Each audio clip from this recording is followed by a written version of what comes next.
Welcome to Smithville Chamber Chatter, coming to you from historic Smithville, Texas.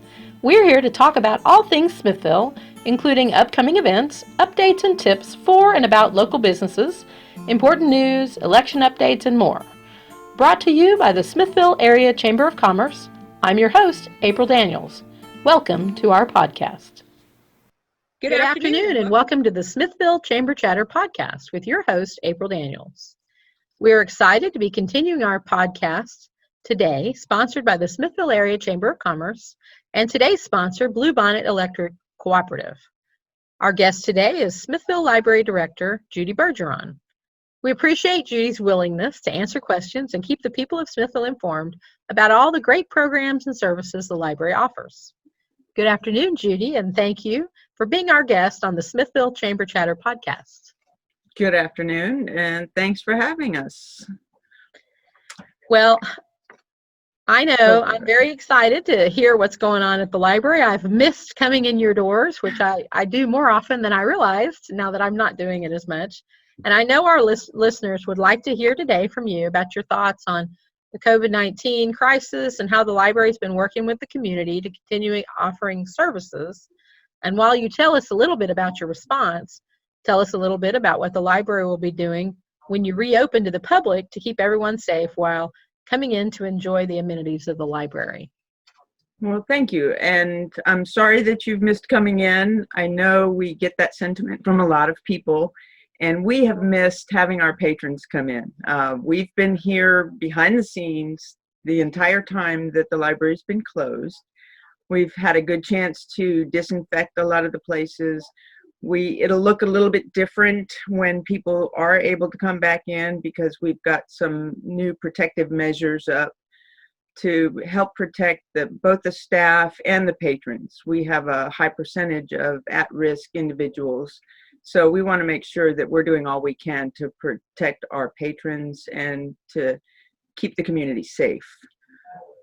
In doing that, while we were closed, we wanted to continue to be able to offer some of our services. And one of those was to learn how to do as much virtually as we possibly could. We've been attending a lot of meetings like this one through Zoom. Roxanne Schell, our literacy coordinator, has been offering her Spanish classes, and she's doing those all through Zoom classes. So it's been a little bit of a learning curve, but the real learning curve was for Judy to be able to do children's story time on Facebook Live. Once we got through some of the copyright questions that we had, it's been a lot of fun. It's not the same talking to a camera or to a tablet as it is with the wonderful group of children that attend weekly. But I've gotten some wonderful feedback, and I know that they're out there watching, and hopefully we'll get them back in the library soon. That will be a phased reopening. Our first phase was to start offering curbside services. We are offering materials curbside. You can reserve the books online through our catalog page, or you could call the library at 512-237-3282 extension 6. And you can say, I would like these books, or grab some that you think I would like, or things like that. And we'll put them together in a bag. And our pickup times are between 11 a.m. and 1 p.m. or 3 to 5 p.m. And we'll mask up and bring them out to you contactless. We are quarantining all the returned materials so that anything that's put in the Dropbox, we ask that everybody return things through the Dropbox, and we'll put them through a 3-day quarantine because a lot of our books, our audiobooks, the plastic covers, things like that, we don't know how long the COVID virus will stay active on those materials. So we're taking every precaution to protect staff and other patrons when they come in to use them. Soon, when the city says it's okay, when the county decides it's okay, we will start opening limited hours, and we'll gradually increase those hours until we're back to normal. We will also encourage or allow computer use on a limited basis. So we will let people come in to use the computers, and I know they have been actively wanting to do that. We have our Wi-Fi is on 24/7, and it can be reached outside the building. So people are able to, and they do, come sit outside the building and use the Wi-Fi with their tablet or laptop and access the internet that way. I think Wow, that that's covered a all of our long list of that's a long list of wonderful services. It's been a real challenge, I know, for people that run all sorts of programs, particularly ones that are so heavily relied on by the community. But it sounds like you guys have really worked hard to continue to offer your library services and programs, even as we try to figure out this new place that we are right the now. new normal. Yes. Yeah. Yeah. So Well, I know, I, for one, always look forward to the summer reading program, one of my favorite library programs. How is that program shaping up this year? it's one of our favorites too, but it will look a little different this year. We will be going all virtual with our summer reading club this year. We've signed on with Reader Zone, where the participants can log in, register, and also log in their books. So whether it's reading by minutes or reading by books, they can just log in and say how many they've read. We'll be able to check that. Hopefully we'll have some weekly prizes for, as our readers are reading, we'll enter some kind of raffle and be able to encourage reading. This year, the importance of summer reading is it goes a long way to help fight the summer slide, where students are not in school, they're not actively learning as much, and so summer reading helps keep their brains active. This year, we have the COVID slide to add to the summer slide, unfortunately. So we definitely want our students and our adults, we want everybody to keep reading, and hopefully the Summer Reading Club makes it fun to do so. We will have the weekly programs. They won't be in person because we don't want to have 100 people gathered in any one place. So we will try and offer them through Facebook Live. We'll have a closed Facebook group, and we'll hire some performers, including Playhouse Smithville. I believe they have something that they're going to line up. So we're going to have some fun with the weekly programs.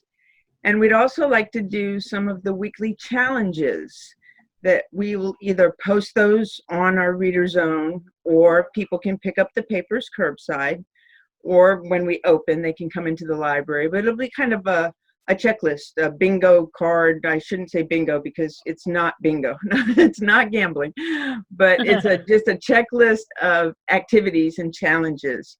And I would like to see, I hope to include as some of the challenges, business participation, local businesses. I would like to have them put a sign on their window or something that says reading welcomed here, and the kids can get extra points on their card if they go into a local business and read to the customers or read to the staff.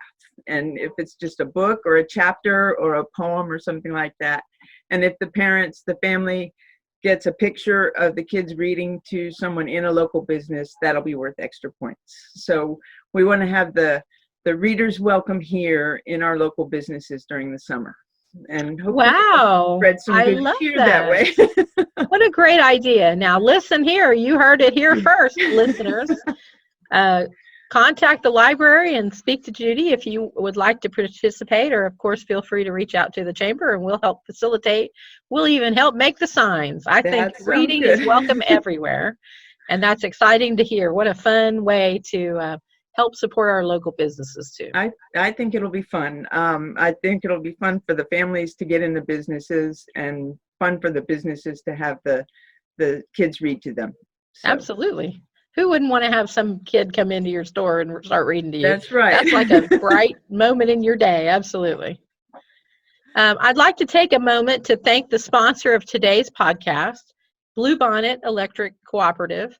Thank you, Bluebonnet, for all you do for the people and community of Smithville and all you do to help support our chamber programs. Now, Judy, are there library resources available that you'd like to share with our chamber members, most of whom are businesses and nonprofits? Yes, I would.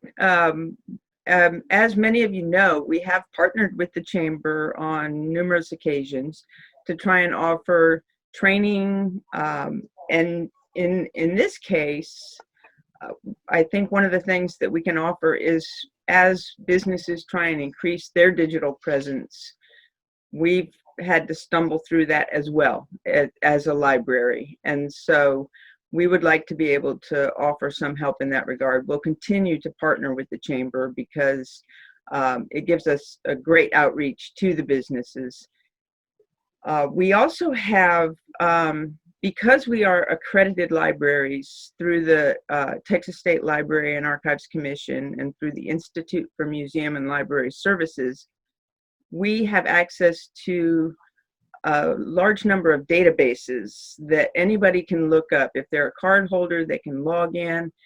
And included in those databases are some small business reference centers, which have, it supports small business owners and entrepreneurs with reference books, NOLO self-help books, things like that. So those books are available as ebooks. And then we also have copies of some of those books here at the library. And there's also a business continuity and disaster reference database. So I would encourage any business owners who want to access those databases to get in touch with the library, and we'll get you logged in so that you can take advantage of those. There's also a Learning Express link on our link to our catalog page. And Learning Express has a lot of job improvement opportunities, study guides for many of the careers that people would be looking to learn as they're entering in the work field, and job and career accelerators, things like that. So if they're looking for work, that's the place to go to, so they can spread that word. That's great. Thank you, Judy. And I know for our listeners that are not aware, the library often does, as Judy said, partner with the Chamber. We also work closely on the career fair with the high school and with job fairs as well. So the library is an invaluable partner for our businesses, and I encourage you all to go and check out all the great resources they have available to you. And finally, we'll end here on a high note. I know our listeners would like to hear about library programs and priorities over the next year or so. What can we look forward to from the library? Well, I know one of our priorities has been brought to light by the coronavirus and the closing of the schools, and it is the digital divide. And so the library would like to focus on increasing digital inclusion. We'll upgrade our own Wi-Fi here locally so that it has a stronger broadband. We can reach more people, can use it at one time. But we're looking at funding opportunities to try and increase internet access, Wi-Fi access. We're partnering with the school district. We're partnering with the Chamber. We hope to maybe partner with the Smithville Education Foundation and see what we can do to help bring more internet access to our rural areas, because we see a lot of people that come in, they have to use our computers because they don't have a computer, they don't have a signal at home, things like that. And while we've been closed, they have been without those services. So it's very important for us to try and bridge that digital divide, try and include more people, especially if we're looking at the start of the school year and we're looking at an increase in the amount of distance learning that it happens with the school district, then we want to be able to help. And there are funding opportunities through the Institute of Museum and Library Services, through the State Library, to be able to address the digital divide. So that's the big thing that we're looking at for the next year. All right. Well, thank you very much. Is there anything else you want to add, Judy? I just want to say we miss everybody, and we look forward to when y'all can come back. And we're enjoying this curbside service. It's fun pulling books for people, and some people are calling and saying, just give me a grab bag. So I'll encourage everybody to take advantage of curbside. You don't have to go without books. We can do audiobooks, we can do DVDs even, but take advantage of the curbside. We're having fun with it. Oh, that's Thank you great. all. Yes, thank you, Judy. And thank you for appearing with us today for this episode of the Smithville Chamber Chatter podcast. We invite our listeners to join us on June 17th when our guest will be Tiffany Pryor, new owner of the Katy House Bed Breakfast. Yay, Be sure to Tiffany. join us, and until then, we'll see you on Main Street. Thank you. Bye-bye. Thank you for listening to Smithville Chamber Chatter with your host, April Daniels. If you'd like to be a guest, email us at april.daniels@smithvilletx.org. Between now and our next episode, be sure to check out the Chamber's website at www.smithvilletx.org. Until then, we'll see you on Main Street.